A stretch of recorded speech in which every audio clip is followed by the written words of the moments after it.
ஆண்டவரே உமக்கு ஸ்தோத்திரம். இவ்வளவு நேரம் எங்களோடு கூட இருந்தீங்க கர்த்தாவே. உங்க வார்த்தைகளை கொண்டு எங்களோட பேசுங்கப்பா. ஆண்டவரே நீங்கள் சத்தியத்தை அறிவீர்கள், சத்தியம் உங்களை விடுதலையாக்கும் என்று வேதம் சொல்லுது. ஆண்டவரே சத்திய வசனத்தினால் ஆண்டவரே எங்களோடு நீர் பேசி எங்களை விடுவிக்க ஜெபிக்கிறோம், எங்களை ஆசீர்வதிக்க ஜெபிக்கிறோம். கர்த்தருடைய அபிஷேகத்தின் வல்லமை நுகத்தை முறிப்பதாக பேதுரு பிரசங்கித்துக் கொண்டிருந்த போது பரிசுத்த ஆவியானவர் எப்படி இறங்கி வந்து ஆண்டவரே தீகா பாரனா அந்தரா பௌஷியா ஷல் அசலிக லாக்க ரோதரஹ துர்பியாங்கரபா ஆவியானவர் இறங்கி வந்து நிறைத்தீரோம். அதுபோல ஆண்டவரை நிரப்புவீராக. எல்லா கனநித்திரையின் ஆவிகள், எல்லா மைண்டை டிஸ்டர்ப் பண்ணுகிற ஆவிகள், குற்றம் பிடிக்கிற ஆவிகள், பலவீனப்படுத்துகிற ஆவிகள், நித்திரையை கொண்டு வருகிற ஆவிகள் இயேசுவின் நாமத்தால் கட்டியப்படுத்தி ஜெபிக்கிறோம். வீட்டில் இருக்க பிள்ளைகளுக்கு கூட பாம்பை வார்த்தைகள் தெளிவாக கேட்க ஆண்டவரே இந்த நாள் யூடியூப்ல பார்க்கும்போது அவர்கள் பிளஸடாக மாற ஆண்டவரே அவர்களும் ஆசீர்வதிக்கப்பட தூர இடத்திலிருந்து பார்க்கிறாங்களே அவங்களுக்கும் இது பிளஸடாக மாற கிருபை தர ஜெபிக்கிறோம்.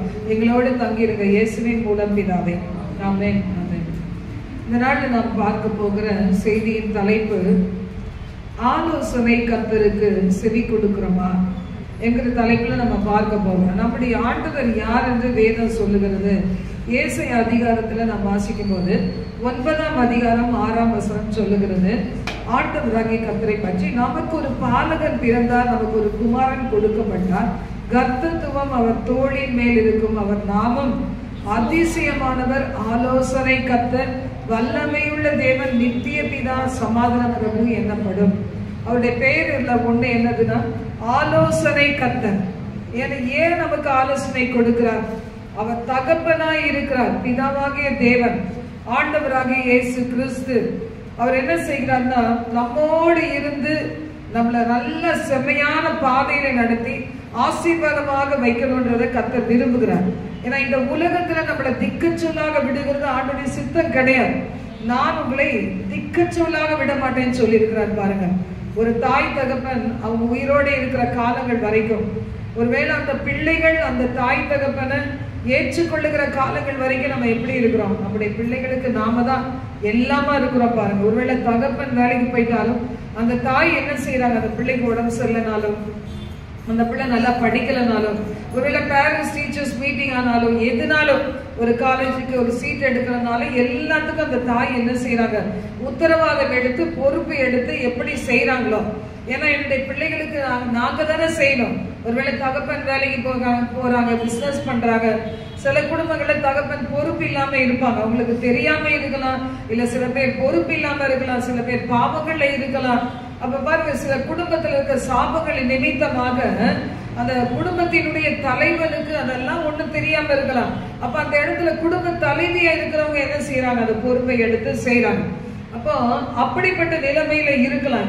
ஏன் சொன்னா, என் பிள்ளைகளை என்னை நம்பி ஆண்டவர் எனக்கு பிள்ளைகளை கொடுத்திருக்கிறார், இந்த பிள்ளைகளை நான் தானே நடத்தணும்னு சொல்லி எப்படி ஒரு தாயும் தகப்பனும் பொறுப்பெடுக்கிறாங்களோ அதே மாதிரிதான் நம்மை படைத்த தகப்பனாகிய அந்த பிதாவாகிய தேவன் தன்னுடைய குமாரனாகிய கிறிஸ்துவின் சாயலுக்கு ஒப்பாக நம்மை படைத்திருக்கிற தேவன், அவரோடு கூட நம்மை இணைத்திருக்கிற தேவன், பிதாவினுடைய குடும்பத்துல இயேசு கிறிஸ்து மூலமாக பிணைக்கப்பட்டிருக்கிற நமக்கு ஒரு நன்மை குறைபடக்கூடாது.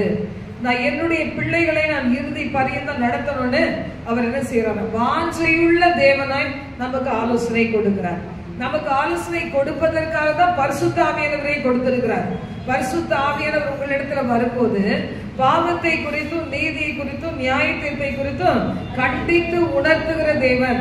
இப்ப பரிசுத்த ஆவியானவர் நம்ம எப்படிலாம் நம்மளை நடத்துவாரு? நீங்க வேத புஸ்தகத்தை எடுத்து ஒழுங்கா வாசிக்கும் போது தினந்தோறும் ஆண்டவரே என்னோட பேசும் அப்படின்னு சொல்லி நீங்க கேட்கும் போது பாருங்க, கர்த்தர் உங்களோடு பேசுகிற தேவனாய் இருக்கிறார். குளிர்ச்சுன்னா ஆஃப் பண்ணிருக்கேன், இந்த இடம் சில்லு இருக்கு மாதிரி.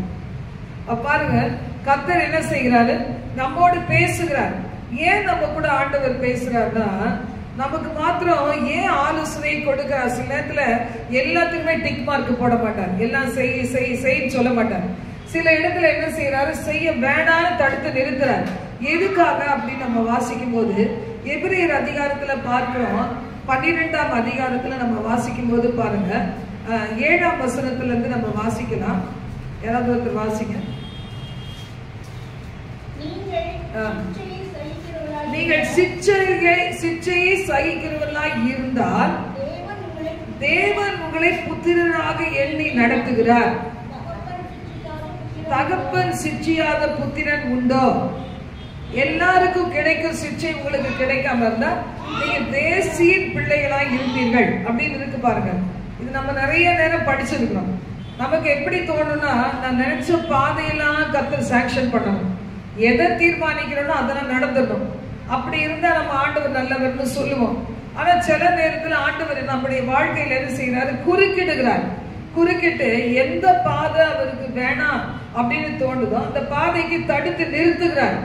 நம்ம யாருமே நம்ம கூட ஆண்டவர் பேசலன்னு சொல்ல முடியாது. யாரும் வேதத்தை வாசிக்கலையே அவங்க சொல்லலாம், ஆண்டவர் என்னோட பேசல. ஆனா வேத வசனங்கள் மூலம் நம்மோடு அன்றாட பேசுகிற தேவன். ஏன்னா இயேசுவும் வேத புஸ்தகமும் ஒண்ணு, வார்த்தையும் ஆண்டவராக இயேசுவும் ஒருவராய் இருக்கிறார். அப்படி இருக்கும்போது வேத புத்தகத்தை எடுத்து நான் அனுதினமும் வாசிக்கும் போது, நான் உனக்கு போதித்து நீ நடக்க வேண்டிய வழி உனக்கு காட்டுவேன், உண்மையில் என் கண்ணை வைத்து உனக்கு ஆலோசனை சொல்லுவேன் சொன்னா ஆண்டவர் பேசுறாரு தான் அர்த்தம். எந்த ஒரு மனுஷன் பைபிளை எடுத்து வாசிக்கலையோ, எந்த மனுஷன் ஒரு பிரசங்கத்தை கேட்கும் போது அது எனக்காக ஏதாவது இருக்குமா, என்னோட பேசுவாரான்னு சொல்லி அது கேட்கிறவங்களோட பேசுவாரே தவிர இந்த வார்த்தை யாருக்க போகுதுன்னு நினைக்கிறவங்க என்ன செய்ய முடியாது, கர்த்தருடைய வார்த்தையை ஃபாலோ பண்ண முடியாது. அது எனக்கு தான் எடுத்துக்கொள்ளவே முடியாது. காலையில கூட நம்ம கொஞ்ச நேரம் நம்ம வாசித்து தியானித்த பாருங்க. அப்போஸ்தலர் அதிகாரத்துல 27ஆம் அதிகாரத்துல நம்ம வாசித்த பாருங்க. இந்த 27ஆம் அதிகாரத்துல பவுல் மூலம் ஆண்டவர் கொடுக்கிற ஆலோசனைகளை என்ன செய்தாங்களா, அந்த படகை ஓட்டுகிற கப்பலை ஓட்டுகிற பிள்ளைகள் என்ன செய்தாங்களா, அந்த மாலுமி இன்னும் கூட இருந்தவங்க என்ன செய்யறாங்க, அலட்சியம் பண்ணுகிறாங்க. நம்முடைய வாழ்க்கையில யார் மாலுமியா இருந்து நடத்தணும், ஆண்டவராய் இருக்கணும். அதுல பாருங்க, சுக்கான் பிடித்து நடத்துகிறவர் யாராக இருக்கணும், ஆண்டவராகிய கர்த்தராய் இருக்கணும். வாழ்க்கையில கணவன் மனைவியாய் தேவன் இணைக்கிறார்.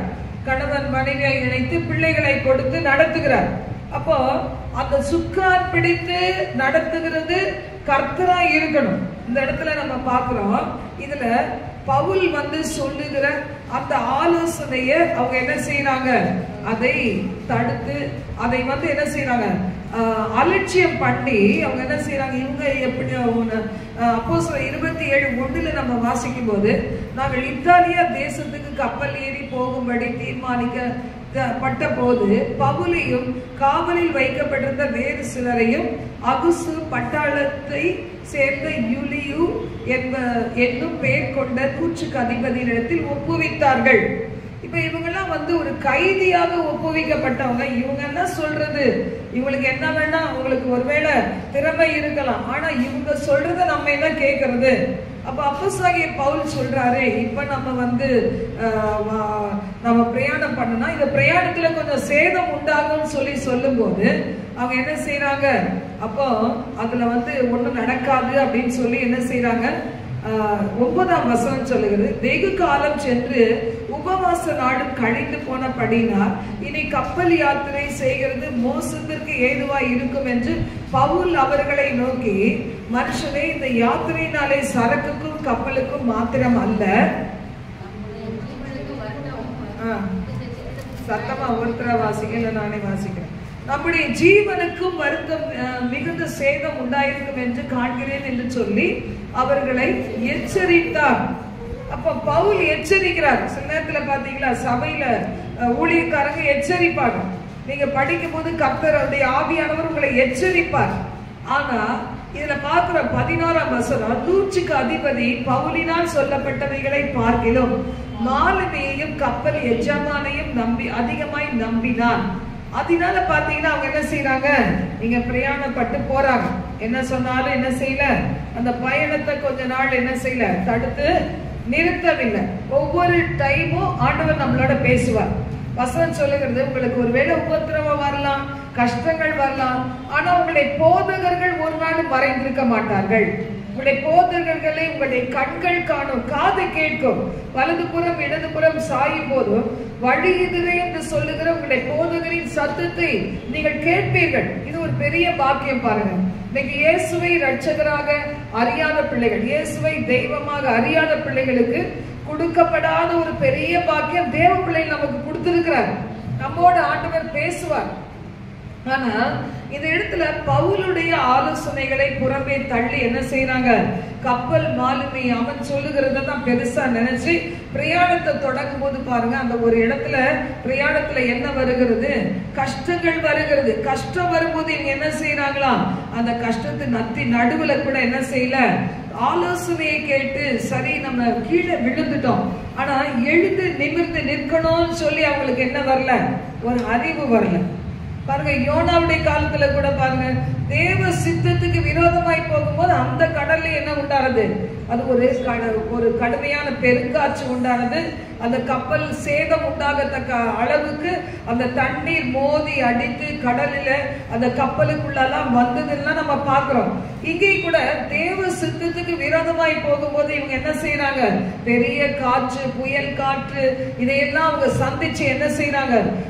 கப்பல்ல பிரயாணம் பண்ணின பிள்ளைகளுக்கு ஒரு பயம் பிடித்திருது, மரண பயம் பிடித்திருது. ஐயோ நம்ம கரை சேருவோமோ என்னன்னு தெரியலையே என்று சொல்லி இதனாலே அவங்க என்ன செய்தாங்களாம்? சாப்பிடாம உபவாசமா இருந்தாங்களாம், பட்டினி கிடந்தாங்களாம்.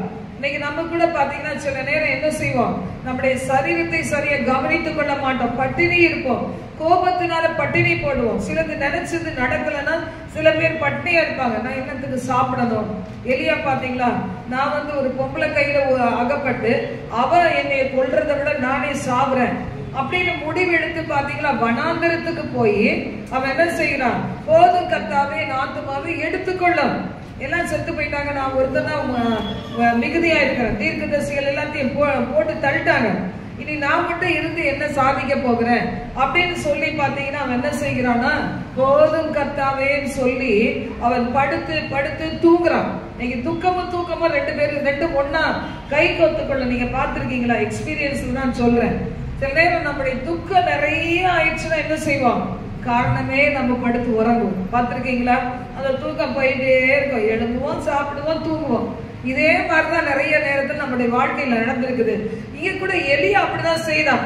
சரி என்னத்த, சரி பரவாயில்ல, ஏதோ கிடைக்குது, நான் ஒன்னும் பிரயாசப்படல, நான் தலைக்கு மாட்டுல அப்பா இருக்கு, தண்ணி இருக்கு, சாப்பிட்டோமா, குடிச்சோமா, தூங்கணுமா, இப்படியே இருக்கிறான். ஆனா ஆண்டவருடைய தூதன் என்ன சொல்றாரு? நீ போக வேண்டிய தூரம் வெகு தூரம், உனக்கு என்ன நடந்துச்சீங்க, நீ எழுது ஓடு அப்படிங்கிறாரு. உடனே சாப்பிட்டுட்டு என்ன செய்யறான்? ஓடுகிறான். இன்னைக்கு ஒவ்வொரு நாளும் ஆண்டவர் தான் சொல்றாரு, நீ உன்னால முடிந்ததை செய். பிரசங்கி அதிகாரத்துல வாசிக்கிறான் பாத்தியா, காலு பாத்தீங்களா, அதுல என்ன பாக்குறான்? காற்று வீசுது, அது அது அது இல்ல, இந்த சூழ்நிலை சரியில்லைன்னா சொல்லாத, உன்னுடைய ஆகாரத்தை தண்ணீர்கள் மேல போடு, உன்னுடைய எஃபர்ட்டை போடு, உன்னுடைய பிரயாசத்தை போடு. ஒரு சகோதரர் பாத்தீங்கன்னா தொழில நஷ்டத்துக்கு நடுவில் அவர் என்ன செய்தார்? ஒரு வருஷமா அவர் செய்தது பைபிள் ரீடிங் தானா. பைபிள் எடுத்து ரீட் பண்றாரு. நல்லா பிசினஸ்ல ஓஹோன்னு வாழ்ந்த ஒரு மனுஷன் ஒரு நாள் அந்த பிசினஸ்ல சரிவை சந்திச்சு ஒண்ணுமே முடியாத ஒரு சூழ்நிலை வந்த நாட்கள் என்ன செய்தாரா? பைபிள் எடுத்து வாசிச்சு தியானிச்சுட்டே இருந்தாரா. ஒரு வருஷத்து முடிவுல பாத்தீங்கன்னா அவருக்கு ஒரு பிசினஸ் அந்த வாசல் திறக்கப்பட்டு அந்த வாசலை அவர் செய்யும்போது பாத்தீங்கன்னா அதிகமாய் அவர் ஆசீர்வதிக்கப்பட்டு மிகுதியான பங்கு கர்த்தருடைய ஊழியத்துக்கு கொடுத்தாரு. அப்ப அந்த ஒரு வருஷ காலம் அவர் சும்மா இல்லை, ஏதோ ஒண்ணு தன்னால முடிந்தது செய்து கொண்டே இருந்தார். இன்னைக்கு தன்னால முடிஞ்சதை நம்ம செய்யாம வாழ்க்கையில விரக்தியா இருக்கிறதுனால என்ன நடக்கும் யோசித்து பாருங்க. எதையுமே நம்ம சவாலா ஏற்றுக்கொண்டு முன்னுக்கு வர்றதுக்கு நம்ம பிரயாசப்படணுமே தவிர மனம் சலித்து போயிட்டான சத்துரு என்ன செய்வான்? ஜெயம் கொண்டுருவான். நமக்கு எதிராக வருகிறவங்க எரேமியா கிட்ட ஆண்டவர் சொல்லும் போது அவர்கள் உனக்கு விரோதமா யுத்தம் பண்ணுவார்கள், ஆனா உன்னை மேற்கொள்ள மாட்டார்கள். உன்னை காக்கும்படி, உன்னை ரட்சிக்கும்படி நான் உன்னுடனே கூட இருக்கிறேன். நீ அவர்களுக்கு முன்னாடி எப்படி இருப்பாய்? பெண்கள் அலங்கமாக்குகிறேன், இருப்பு தூளாக மாற்றுகிறேன். இன்னைக்கு சவாலாக எடுத்துக்கொண்டவங்க தான் எழுந்து நிமிர்ந்து நின்று இருக்கிறாங்க. ஹல்லேலூயா, ஹல்லேலூயா. உலகத்துல உபத்திரம் உண்டு, ஆனாலும் திடன் கொள்ளுங்கள், நான் உலகத்தை ஜெயித்தேன் சொல்லுகிறார். உலகத்தை ஜெயித்தவர் நமக்குள்ள இருக்கிறார். எத்தனை பேர் நம்புறீங்க? ஹல்லேலூயா, ஹல்லேலூயா. இருக்கிறாரா இல்லையாங்கிற சூழ்நிலைகள் வரலாம், ஆனா ஆண்டவர் நம்ம கூட தான் இருக்கிறார். அதை நம்ம உணரணும். ஆண்டவரே உங்களுடைய பிரசனத்தை நான் உணர உதவி செய்யும். இன்னைக்கு பிரசனத்தை பத்தி ரொம்ப பேசின பிரசன்னம். ஜான் ஜெபராஜ் பாத்தீங்களா இன்னைக்கு எப்படி இருக்கிறார்? உண்மையிலே தேவ பிரசன்னத்துக்கு தான் முதலிடம் கொடுத்திருந்தா பண ஆசையோ பேர் புகழ் ஆசையோ பாவத்தின் காரியமோ அந்த பிரசன்னத்திலிருந்து நம்மளை பிரிக்கவே முடியாது. ஏன்னா தேவ பிரசன்னம் அவ்வளவு முக்கியமானது. இந்த உலகத்துல நல்லா நம்ம அடிப்படை தெரியும். யாருமே நம்மளோட நிரந்தரமா இருக்கவே மாட்டாங்க. எதுவுமே நம்மோட நிரந்தரமா இருக்காது தேவனுடைய பிரசன்னத்தை தவிர. சங்கீதம் 23 வாசித்து பாருங்க, ஜீவனுள்ள நாளெல்லாம் நன்மையின் கிருபை உன்னை தொடரும். அப்ப பாருங்க, தேவ பிரசன்னத்துக்கு எவ்வளவு வேணா நம்ம கிரியை செலுத்தலாம், எதை வேணாலும் விட்டுலாம், எவர் நம்ம கூட வரலன்னா கூட வெட்டி உதறி தள்ளி போட்டுலாம். எதுவுமே அவருடைய பிரசன்னத்துக்கு ஈடாகவே ஆகாது. ஃபாதர் பெர்மான்ஸ் எவ்வளவு அருமையாய் பாடுகிறாங்க பாத்தீங்களா? எத்தனையோ எழில் மீது காட்சிகள் கண்டாலும் எல்லாமே மாயை ஐயா. எத்தனை கோடி கொடுத்தாலும் ஆண்டுடைய பிரசன்னத்துக்கு அவருக்கு இடையா ஒண்ணுமே கிடையாது. நம்ம பாடுவோமே தவிர பிராக்டிக்கல் வாழ்க்கையில அதை நம்ம அபியாசப்படுத்த மாட்டோம். எத்தனையோ எழில் மீது காட்சிகள் கண்டாலும் எல்லாமே மாயையா. எத்தனையோ எழில் மீது காட்சிகள் கண்டாலும் எல்லாமே மாயையா.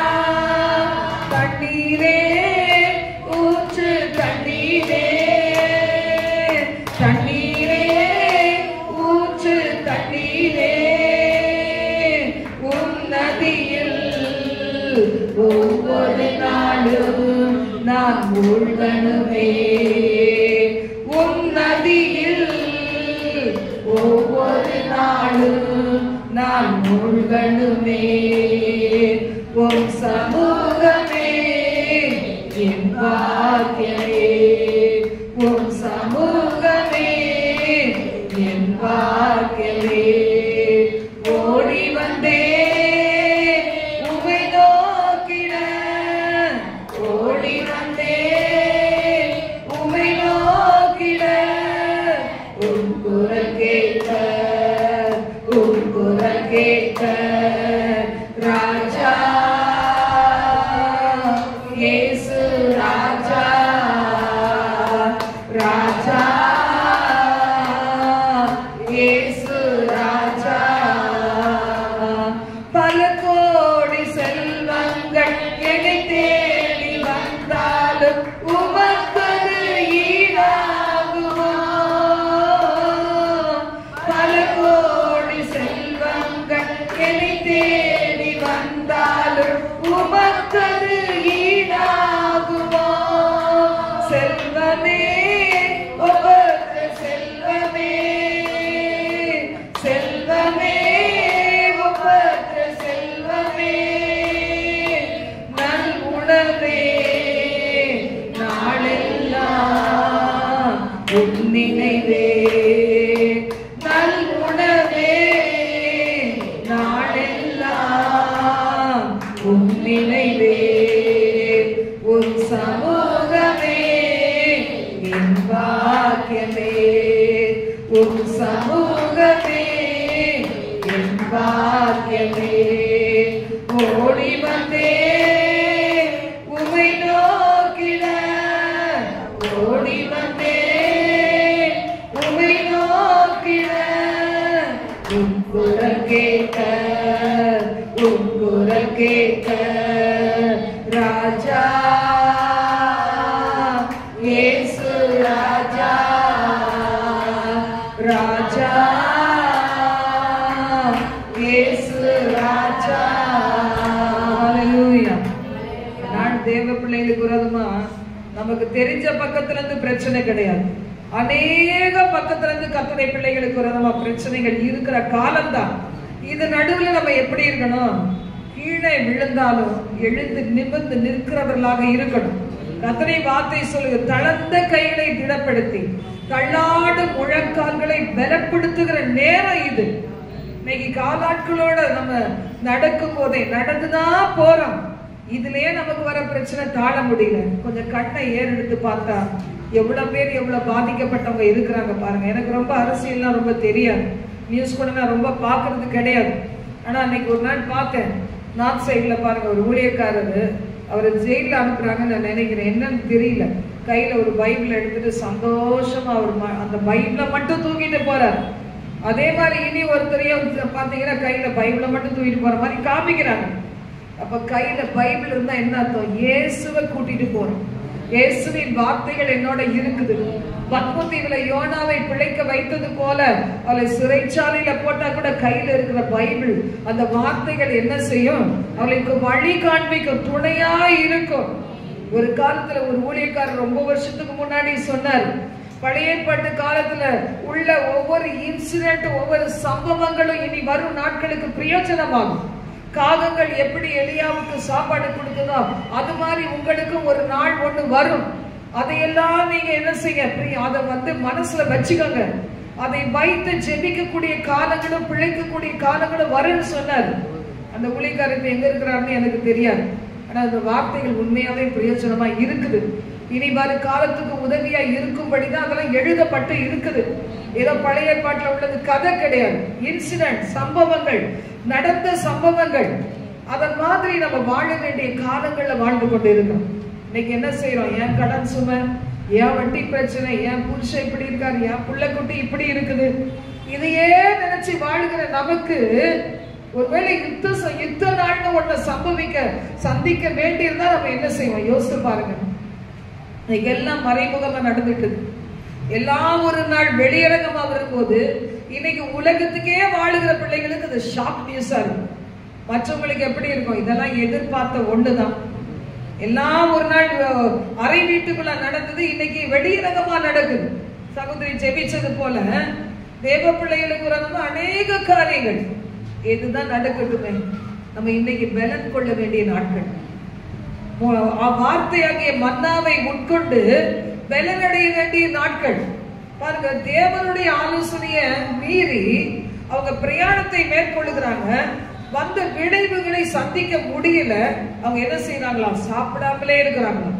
எத்தனை நாள் சாப்பிடாம இருந்தாங்க? 14 நாட்கள் சாப்பிடாம இருந்தாங்களாம். அப்ப பவுல் சொல்றாரு, நேற்று ராத்திரி நான் சேவித்த ஆண்டவர் என்னோடு கூட பேசினார் சொப்பனத்துல. எத்தனை பேருக்கு சொப்பனத்துல ஆண்டவர் பேசி இருக்கிறார்? ஹல்லேலூயா. பேசி இருக்கிறாரா? சில பேர் சொல்லுவாங்க, அடுத்த நாள் போன் அடிச்சுவாங்க, நேற்று ஆண்டவர் என்னோட பேசுறார். இன்னைக்கு மூச்சு பாத்தீங்கன்னா சொங்கி போயிருக்கு. ஏன் அன்னைக்கு பேசுறாரு, அடுத்த நாள் மட்டும்தான் சந்தோஷமா? யோசித்து பாருங்களேன். சில பேருக்கு அப்படிதான், டெய்லி பேசிட்டே இருக்கணும். அந்த சொல்றதுக்கு கீழ்ப்படிய மாட்டாங்க. ஆனா என்ன செய்யணும்? ஆண்டவர் திரும்பவும் பேசணும். ஏன்னா மனுஷனா என்னைய மாதிரி நீங்க வராட்ட கூட குடுமையை பிடிச்சி இழுத்து உள்ளத்துக்கு போடுறேங்க. லிங்க்ல அதிகாலையில நீங்க போடுங்க. அது மாதிரி ஏசாமி கிடையாது. ஆண்டவர் சொல்லுவாரு, கீழ்படுகிற வரைக்கும் அமைதியா இருப்பாரு. கீழ்படிஞ்சாதான் அடுத்த ரெவல்யூஷனே. இவ்வளவு ரெவல்யூஷன் கொடுத்து, இவ்வளவு வெளிப்பாடு கொடுத்து, சொப்பனத்துல பேசி உங்க மூச்சில சந்தோஷம் இருக்குதான்னு யோசித்து பாருங்க. உங்க மூச்சையை பார்க்கணும். இப்ப முடிகிற வரைக்கும் தான் நீங்க இப்படி இருப்பீங்க. எப்ப நான் 2 மணி வரைக்கும் தான் நான் இழுக்கணும்னு அவசியமே கிடையாது. எப்ப கர்த்தர் போதுன்னு சொல்றாரு முடிச்சிட போறோம். அப்ப சில பேருக்கு பாத்தீங்கன்னா அந்த ஒரு பகுதிக்கு கீழ்ப்படிதல் கிடையாது. இந்த ஜனங்கள் அப்படிதான் இருந்தாங்க. செய்ததே செய்தீங்க, தப்பு பண்ணிட்டீங்க, நான் சொன்னதை கேட்கல. இப்பவும் நான் சொல்றேன், எனக்கு நேற்று ராத்திரி ஆண்டவர் சொன்னாரு, நீ ராயலுக்கு முன்னாடி நிக்கணும்பா, உன்னை உயிரை நான் உனக்கு பிராண சேதம் வராது, உயிரோட தான் இருப்பேன் சொல்றாரு. இப்பவாது நீ எங்க வார்த்தையை நம்பி எல்லாரும் சாப்பிடுங்க. நம்ம காலையில அதை விரிவா பார்த்தோம். இப்ப எடுத்து வாசிக்கிறதுக்கு யாரும் சரியான ஆட்கள் இல்ல. எடுத்திருக்கீங்களா? அதுல எடுத்தீங்கன்னா வாசிங்க பார்க்கலாம். ஆமாவா?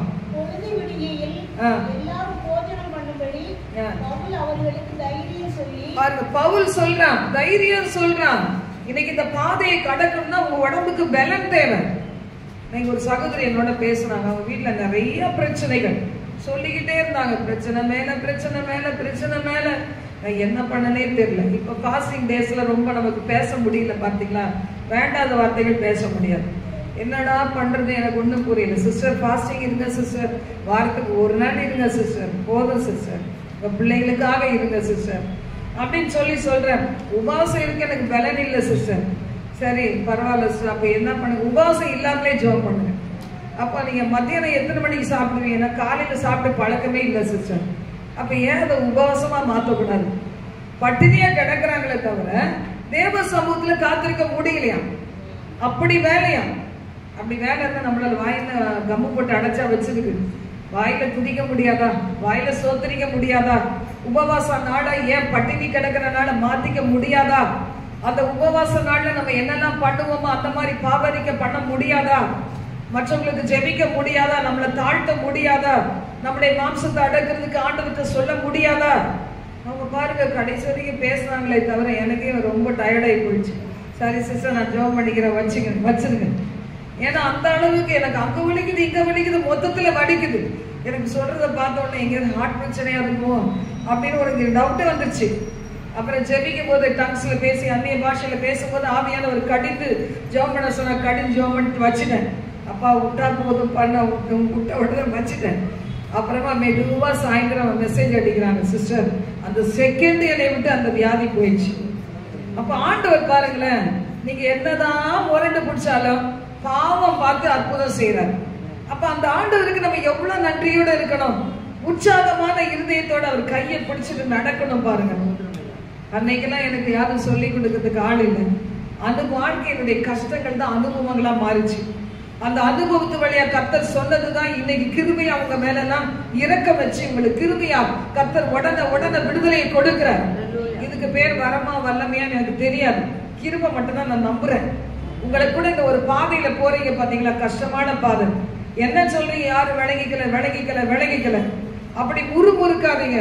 யாரும் விளங்கிக்கலன்னு கவலைப்படாதீங்க. உங்களை விளங்கிக்கிட்டு ஒரு கர்த்தர் இருக்கிறாரு. அவர் துணையோட, அவர் கொடுக்கிற ஆலோசனையோட அந்த பாதையை விட்டு நீங்க வெளியே வந்து வெற்றியாய் மாறுவீங்க பாத்தீங்களா? அப்போ நீங்க அது வரைக்கும் பெற்று கொண்ட கிருபை இருக்குதே, உங்களை கொண்டு ஆயிரங்களை ஆசீர்வதிக்க முடியும். என்ன கொண்டா தேவன் ஆசீர்வதிச்சார். சின்ன ஜெபம் தானே பண்ணேன்.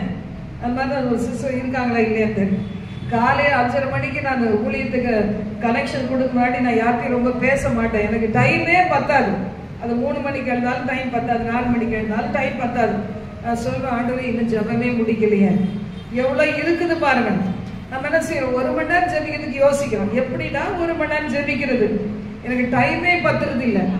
பாருங்க, அந்த மாதிரி நேரத்துல ஒருத்தவங்க போன் அடிச்சு, சிஸ்டர் அது இதுன்றாங்க. சிஸ்டர் எனக்கு டைம் இல்லை, இப்ப நான் ப்ரிப்பேர் ஆயிட்டு இருக்கேன், மேட்ரை மட்டும் சொல்லுங்க, வச்சிருங்க அப்படின்னு சொன்னேன். பாருங்க, மேட்ரை மட்டும் சொன்னாங்க. நாங்கள் குரூப்ல எல்லாம் ஜாப் பண்ணிக்கிறோம்னு சொல்லிட்டு அவங்கள ஒரு வழியா வைக்க வச்சுட்டேன். அப்புறம் பாத்தீங்கன்னா நைட்டு போன் அடிக்கிறாங்க, சிஸ்டர் பைக் கிடைச்சிச்சு சிஸ்டர் அப்படின்னு சொல்லி. பாருங்க, பிசாசு பெருசா காமிப்பான். அதே பேரனுக்கு பாத்தீங்கன்னா ஒரு ஆக்சிடென்ட் ஆயிடுச்சு. உடனே மண்டையா ஓடை இழுத்து உடச்சி வைக்கணுமா, அதுல ஆபரேஷன் பண்ணுமா, அப்புறம் வைக்கணுமா, என்னென்னமோ சொன்னாங்க. ஒண்ணுமே புரியல. நான் சொன்னேன், சிஸ்டர் மழை போல பிரச்சனைகள் வருது, ஆனா பனி போல கர்த்தரால மாற்ற முடியும். நம்ம ஜெபம் பண்ணுவோம், நீங்களும் ஜெபம் பண்ணுங்க, நாங்களும் ஜெபம் பண்றோம். நம்ம எல்லாரும் சேர்த்து ஒரே இருதயமா ஜெபம் பண்ணுவது பிரச்சனை மாறும். பாத்தீங்கன்னா அந்த பையனுக்கு நல்லது செய்தார் ஆண்டவர். எக்ஸாம் எழுதுவானா மாட்டானா, எக்ஸாமே எழுதிட்டான். ஹாஸ்பிட்டல் அட்மிட் பண்ணி ஆபரேஷன் பண்ண நமக்கு தெரியும். யாரு சொல்றேன் தெரியுமா? தெரியல, தெரியும். அவனுடைய பேர பாருங்க, நமக்கு பெரிய பிரச்சனையா தெரியுது, ஆண்டவருக்கு ஒண்ணுமே இல்லை.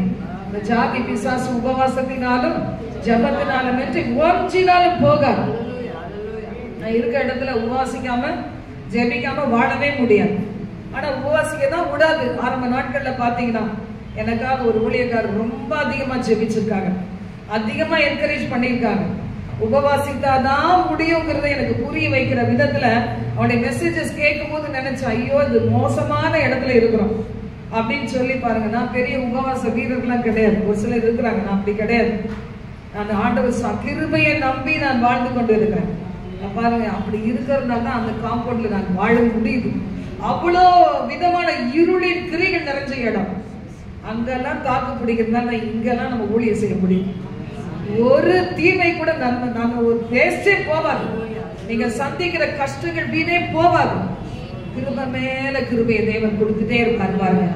அப்ப அப்போஸ்தலனாகிய பவுல் சொல்றாரு, நீங்க எல்லாம் செத்து போக மாட்டீங்க, கட்டாய உயிர் பிழைப்பீங்க. வேணா பொருள் சேதம் உண்டாகும், சொல் பேச்சு கேட்கல, பொருள் சேதம் உண்டாகும், பிராண சேதம் உண்டாகாது அப்படின்னு சொல்லும் போது பாருங்க, இவங்க எல்லாம் என்ன செய்யறாங்க? சாப்பிடுறதுக்கு தயங்குறாங்க. அப்போஸ்தலனாகிய பவுல் சொல்றாரு, அவரு ஆசீர்வதிச்சு அந்த ஃபுட்டை எடுத்து அவர் ஆசீர்வதிச்சு சாப்பிடாரு. உடனே எல்லாரும் சாப்பிடுறாங்க, பலன் அடைகிறாங்க. இன்னைக்கு சரீரத்துக்கு தேவையான பலன் தேவை.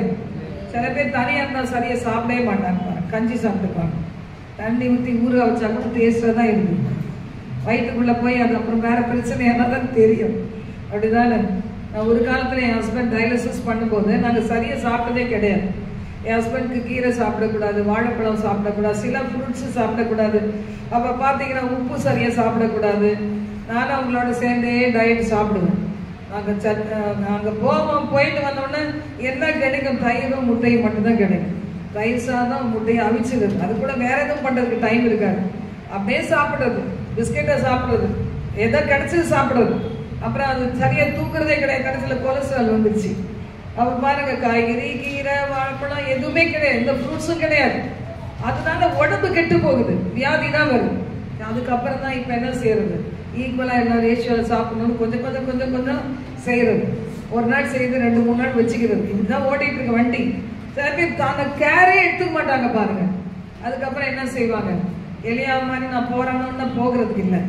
எலியா போறேன் தான், ரெடி ஆயிட்டான், நான் போறேனே ஆண்டவரே அப்படிங்கிறான். ஆண்டவர் சொன்ன, நீ போக வேண்டிய தூரம் வெகு தூரம், சாவறதுக்கு முன்னாடி சாதிச்சுட்டு சாவுன்னு சொல்லி எலியாவுக்கு உயிர் கொடுத்த மாதிரி தான் இன்னைக்கு எனக்கும் உங்களுக்கு கொடுத்துருக்கிறாரு. ஒரு சிலருக்கு வாழ இஷ்டம் இல்லைதான், வாழ்தான் ஆகணும். சாவறதுக்கு முன்னாடி சாதிச்சுட்டு வா. எல்லாரும் நினைக்கிறாங்க இப்பவே இந்த நிறைய சாதிச்சுட்டு இருக்கு, அடிப்பட்டா கூட புத்தி இல்லைன்னு. ஆனா இன்னும் நிறைய இருக்கு. ஹல்லேலூயா, ஹல்லேலூயா.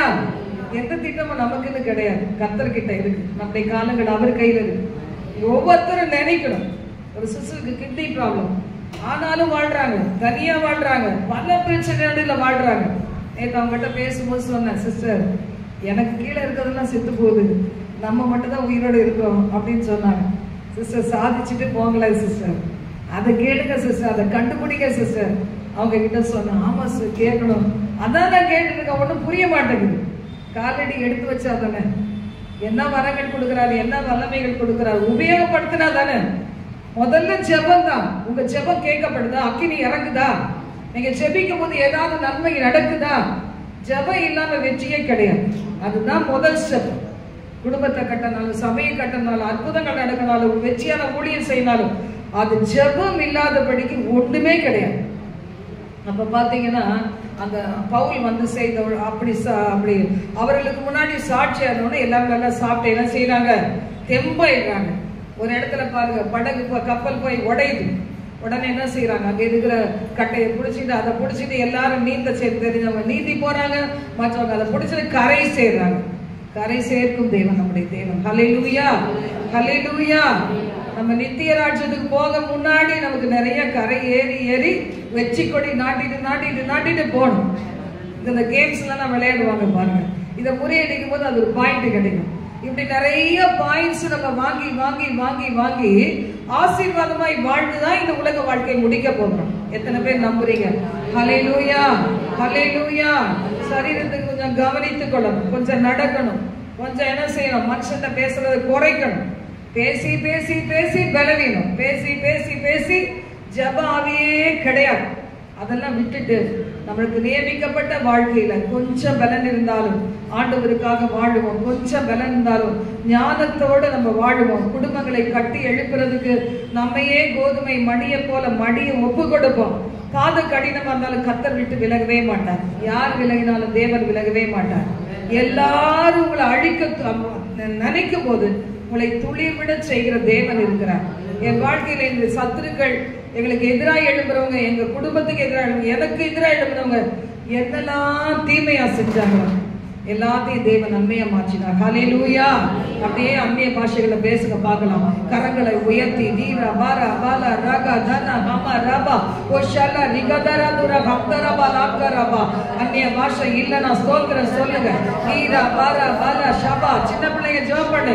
நீங்க வந்ததே வந்து நான் ஜெபிக்கிறேன் ஆண்டவரே.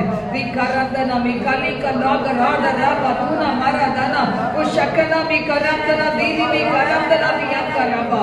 போராட்டங்கள் நிறைந்த வாழ்க்கையில, எதிர்ப்புகள் நிறைந்த வாழ்க்கையில எதிர்நீச்சல் ஜெபங்கள் செய்து துணை செய்கிற ஆவிகளோடு எங்களுக்கு நித்தம் நித்தம் எழும்புகிற சத்துருக்களுக்கு நடுவுல பயங்கரமான பாழாக்கும் கொள்ளை நோய்கள், பாதாளத்தின் வல்லமைகள் கட்டவிழ்க்கப்பட்டிருக்கிற இந்த நாட்களில் பாவத்தின் ஆவிகள் ஆண்டவரை தாராளமாய் கட்டவிழ்க்கப்பட்டிருக்கிற எங்கள் தேசத்துல, எங்கள் நாடுகள்ல, ஆண்டவரை மாவட்ட, மாநில, கிராம, பட்டணங்கள, நாடுகள்ல நாங்கள் ஜெயமுள்ளவர்களாய் வாழ ஆவியானவரை பிடித்துக் கொள்ளுகிறோம். பலத்தினால் அல்ல, பராக்கிரமத்தினால் அல்ல, உம்முடைய ஆவியினால் ஆகும் என்று வேதம் சொல்லுகிறது.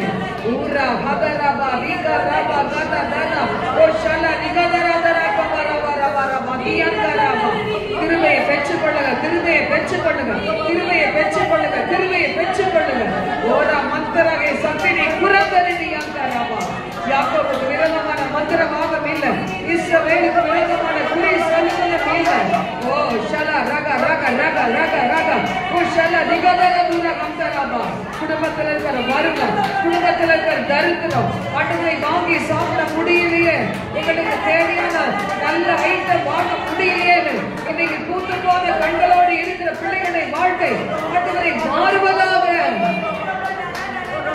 அவரை மாணவர்களுக்கு பணியை கொடுப்பதாக, அதை வானம் பணியை கொடுக்கட்டும், மேகங்கள் பணியை கொடுக்கட்டும், அவருடைய தேசத்தின் பணிகளை புசிக்கட்டும் ஆண்டவர்.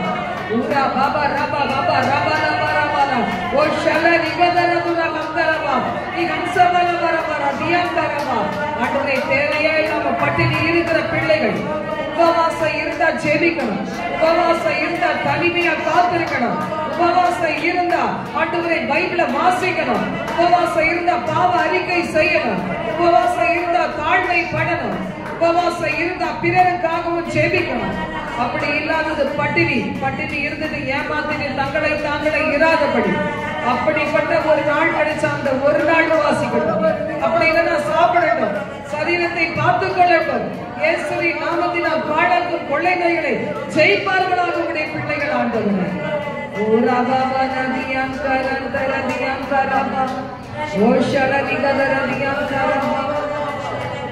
பகலில் வெயிலே நீலம், இரவில் நிலவே நீலம், இடத்தருவதுமில்லை, இன்னல் செய்வதுமில்லை, உனக்கொத்தாசை வரும் நல் உயர்பருவதம் ஈரோ.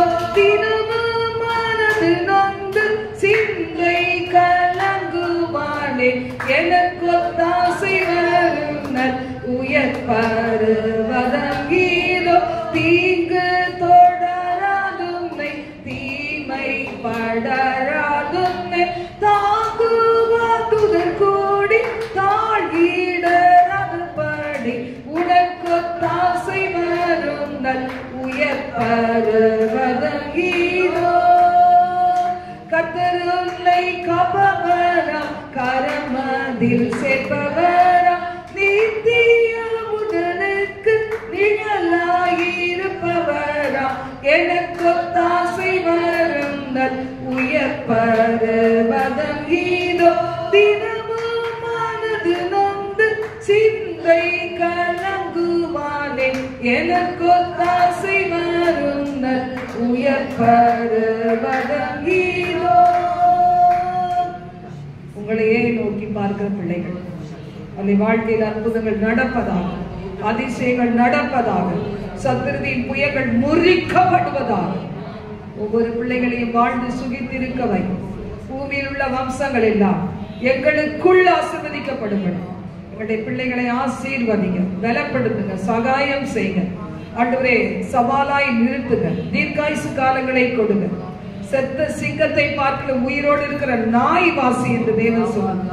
அப்படி எங்கள் வாழ்க்கையில் உள்ள அர்த்தங்களை வெளிப்படுத்துங்க. நாமத்தை மகிமைப்படுத்தும், பாதுகாத்துக் கொள்ளும். எல்லா துதிகன மகிமை நாம் ஒருவருக்கே செலுத்துகிறோம். இயேசுவின் நாமத்தில் ஜெபிக்கிறோம் பிதாவே. ஆமென், ஆமென். என் ஆத்துமாவே கர்த்தரை ஸ்தோத்திரி, என் முழுவதுமே உடைய பரிசுத்த நாமத்தை ஸ்தோத்திரி. என் ஆத்துமாவே கர்த்தரை ஸ்தோத்திரி, அவர் செய்த சகல மறவாதே. ஆமென், ஆமென். ஹல்லேலூயா, ஹல்லேலூயா, ஹல்லேலூயா.